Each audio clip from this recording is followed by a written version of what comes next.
Bill लेकर के आ रही है। भारतीय जनता पार्टी का इतिहास जिस तरह के फैसले लिए अगर हम देखें, उससे कहीं न कहीं जो परिणाम भारतीय जनता पार्टी चाहती थी वो नहीं आए। भारतीय जनता पार्टी का हर फैसला वोट के लिए, अपने लोगों को खुश करने के लिए।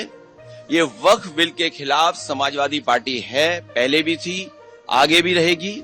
जिस तरह के संशोधन भारतीय जनता पार्टी कर रही है, वो पूरा कंट्रोल अपने पास चाहते हैं। जो एडमिनिस्ट्रेटिव पावर है वो पूरा का पूरा अपने पास रखना चाहते हैं। इस देश ने वो समय भी देखा है कि जिस समय एडमिनिस्ट्रेटिव गलत फैसले की वजह से भारत की जो संस्कृति रही, भाईचारा रहा, उसके खिलाफ खाई पैदा की है।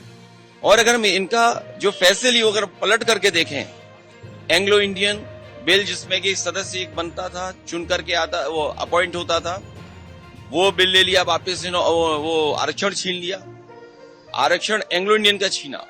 नोटबंदी से रुपया छीना, लेकिन भ्रष्टाचार बढ़ गया, रुपए आज भी निकल रहे हैं। जीएसटी कानून लाए, उधर व्यापारियों का सब कुछ छीन गया।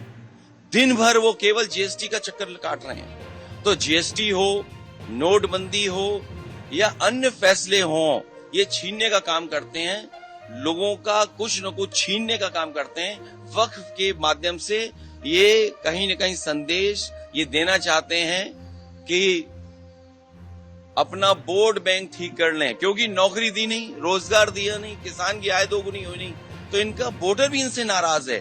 देखिए, जिस वोटर को ये तुष्टीकरण कहते थे, हम लोग तुष्टीकरण कर रहे हैं, क्या ये तुष्टीकरण नहीं दे रहे हैं? कर रहे हैं, किट बांट करके।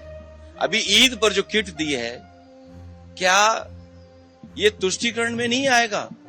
क्योंकि इनको पता है इनका वोट खिसक गया है। अभी तक तो ये हिंदू भाइयों को गुमराह करते थे, अब इनकी कोशिश है कि मुसलमान भाइयों को भी गुमराह कर दें। सर, वो कह रहे हैं वक्त पे विपक्ष गुमराह कर रहा है। सर कह रहे हैं कि वक्त पे आप एंग्लो इंडियन इन्होंने छीना, क्या विपक्ष ने गुमराह किया?